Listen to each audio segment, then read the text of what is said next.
week 5, our objective is to complete the design of your China Challenge Canvas. We will examine some major remaining questions associated with entering the China market. The first area to be examined is the structuring of your organization in China. The question we would ask you to answer is, what organizational or contractual structure will you use to tackle the China market, and how will this evolve over time? Some of you will be content with shipping your product to a partner in China and leave it at that. In such a case, the major instrument may be a distributor agreement that is legally enforceable. Others will need to immediately address the organizational issue in China. In this topic, mainly through Ari Sierra of PTL, we will examine the various options, including marrying a Chinese citizen and setting up a wholly owned Chinese company, through to creating a wholly owned foreign invested enterprise. I stressed that where you end up will reflect a combination of the nature and stage of your business in China, the industry you are in, and your personal circumstances. The second area to be examined is that of intellectual property management. The question we would ask you to answer is, do you need to protect your intellectual property in China? If so, what is it, and how will you protect it? The area of trademark protection is applicable to most companies and will be examined in some depth by Esther Mao, a partner at Kingwood and Mellison's.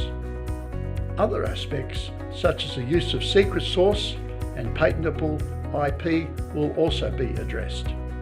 The third area we will examine is the impact of the government environment upon your company.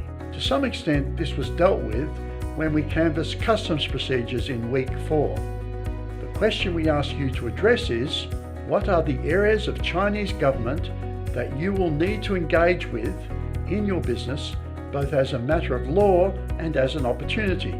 These might include, for instance, industry-specific regulation, such as in the case of testing of food products, the taxation treatment of your products and company, land use and building related regulation, and location and industry-based government incentives. You will need to research these by industry. We will also deal with the issue at a more general level. In this regard, the comments of Jackie Yun of Wagas regarding the spread of the rule of law in her industry are relevant. The final question we would ask you to address is, what are the main steps you can take to de-risk your China market entry plan? We will ask you to address this by filling in a table of major risks and steps you can take to de-risk your company activities in China.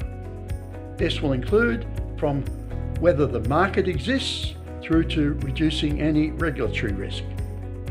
Lastly, we need to ascertain the top 8 teams by the Saturday the 30th of March at 5 p.m.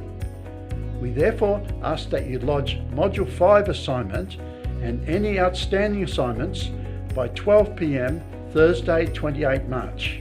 Good luck with your final assignment.